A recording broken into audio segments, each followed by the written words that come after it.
Cenário eleitoral de 2022 parece estar ficando cada vez mais interessante para o Lula, esse cenário, cada vez menos interessante para o Bolsonaro, e hoje eu estou um pouco mais pessimista em relação à candidatura de Ciro Gomes. Eu vou explicar aqui por quê. Então, eu fiz esse esqueminha aqui que eu tenho feito nos meus outros vídeos, né? Eu coloco um eixo de esquerda a direita e um outro eixo que eu acho tão importante quanto, às vezes até mais importante do que isso, que é um eixo de sistema contra um eixo de antissistema. Ou seja, quanto mais em cima você está, mais dentro do sistema você está, quanto mais embaixo você está, mais longe do sistema você está. Pelo menos do ponto de vista retórico. Você pode falar, Felipe, por que você colocou o Bolsonaro aqui embaixo? O Bolsonaro é amiguinho do Centrão. Com certeza, mas esteticamente e a retórica dele, ele é um personagem altamente revolucionário, é um cara muito antissistema. É isso que pega na imagem do Bolsonaro. O que importa é o que pega, né? Não o que ele é realmente. E essa é a parada que eu sempre falo sobre o Renan, né? Por mais que ele queira se livrar um pouco da pecha de outsider, né? Por mais até para se desvencilhar um pouco da imagem do Marçal, na prática, assim, esteticamente, né? E retoricamente, como utilizando das mesmas palavras aí do nosso querido amigo, o Renan é sim, né? É assim, um outsider. Mas claro que essa é uma característica do Renan, né? Só que é uma característica muito importante. Esse quadrante aí parece que faz muito sentido mesmo, né? Esse plano cartesiano aí de esquerda, direita, antissistema e sistema. Mas vamos lá, vai lá. Ele é visto até com uma certa... não tão negativo assim por muitos banqueiros.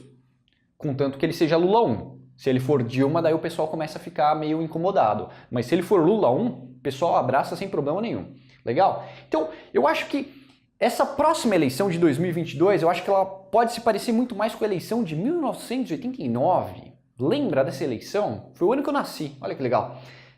Nessa eleição, a gente tinha pessoas extremamente carismáticas. A gente tinha Collor, Lula, Brizola e Covas. Caramba, né? A gente não tem mais disso, né? A gente tem, sei lá, Lula, carismático, bom de briga. Tem Ciro Gomes, legal, carismático, bom de briga. Bolsonaro, carismático também. Não tão bom de briga, mas bem ríspido. E você vê que existe uma certa parte do eleitorado, que eu acho que é a parte do eleitorado que pode tirar o Bolsonaro do segundo turno, que não tem nenhum candidato. O Ciro Gomes está tentando ser esse candidato, tentando vir aqui ao centro, acenando ao pessoal mais de direita, de gente que votou no Bolsonaro e se sente traída pelo Bolsonaro, ou seja, elas concordavam com muitas coisas que o Bolsonaro falava, não é que elas são contra tudo que o Bolsonaro representa, elas se sentem traídas pelo Bolsonaro. Então essa é uma parte do eleitorado que eu acho que é o maior filão da próxima eleição presidencial e não tem ninguém pegando esse filão. O Ciro é o cara que está mais perto de tentar roubar esse filão, principalmente se pegar algum candidato a vice, caramba, tá falhando, como, sei lá, o Datena. Daí eu acho que poderia ficar um pouco mais interessante. Mas eu acho que o Ciro, lendo o livro dele ontem, eu tô percebendo que ele tentou fazer uma oposição muito forte de esquerda ao Lula e é muito difícil você fazer essa mudança de pele. Eu ainda acho que é possível, mas eu acho que é muito difícil. Então, por que a gente já não foca em alguém que já é naturalmente dessa região? Por exemplo, pensei num nome aqui os outros dias, o nome de um cara do MBL, um cara chamado Renan Santos. Eu acho que esse cara... Olha ele vindo, olha ele vindo. 2021, tá? Isso é meio bizarro que é 2021, né? Porque o Renan... Quem era Renan em 2021, né? Auge do Derrete MBL, né? Assim, antes de Auge do Arthur, né? Querendo ou não, o Renan ficou mais conhecido depois do áudio, né? Quem que era Renan nessa época, né? Para quem é cracudo, assim como eu, né, o Renan já era a nossa grande liderança desde aquela época, né? Desde aquela época. Mas para o público no geral, né? Para o eleitorado brasileiro, o Renan Santos era ninguém, né? Ninguém. Bizarro. Vamos lá. É o cara que tem a melhor visão de cenário político do Brasil da atualidade. As análises deles eu acho sensacional. E ele é um cara extremamente carismático. Pelo menos... Eu vou reformular isso aqui. Nossa, eu dei uma engasgada agora. Eu acho que ele é carismático em um certo sentido. Ele tem aquela rispidez e aquela autenticidade que torna pessoas como Bolsonaro carismático e pessoas que tornam o Ciro Gomes carismático e mesmo Lula carismático. Então são coisas que são muito diferentes daquela visão bem tacanha do centro global, né, da Globo, que é o pessoal do PSDB, pessoal limpinho, pessoal que acha que presidente tem que ter postura presidenciável.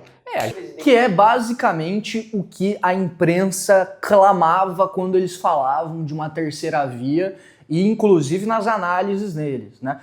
As análises é muito fácil fazer, é muito mais fácil você fazer um diagnóstico do que propor uma solução, né? Diagnóstico você só tem que ver o que está acontecendo e falar o que está acontecendo, né? E o diagnóstico da imprensa, né, junto com essas cientistas políticos que são aí trabalham junto com esses fundos, né, de investimento, que aí faz gestão de risco e etc., eles sempre fazem o diagnóstico correto e que é muito evidente. E é o diagnóstico que eu trago para vocês aqui sempre, que a gente está completamente cansado da política atual, né? Cansado, a gente está com um ceticismo gigantesco a qualquer coisa que pode acontecer, né? A ideia de que o Brasil não tem jeito e tem que estar com uma bomba mesmo, que é o único jeito que tem o Brasil.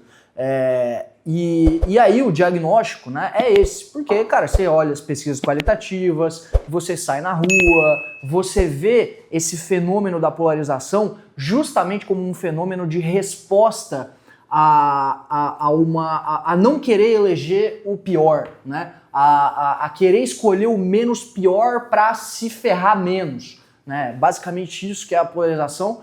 E aí a imprensa faz esse diagnóstico, mas aí eles propõem como solução essa bosta aí. Eles acham que é dessa bosta, né, daquele lugar ali nesse plano cartesiano do nosso amigo aí, que vai surgir o candidato que vai conseguir quebrar a polarização, né, e vai encantar as pessoas de novo.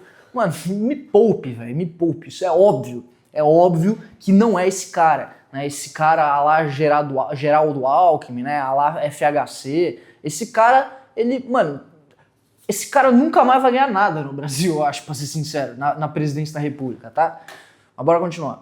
A gente teve presidente com postura presidenciável, a gente teve o quê? Temer, teve Fernando Henrique também. Mas se a gente for olhar o que a gente teve de presidente desde a redemocratização, a gente teve o quê? Collor, que era um cara com alta energia.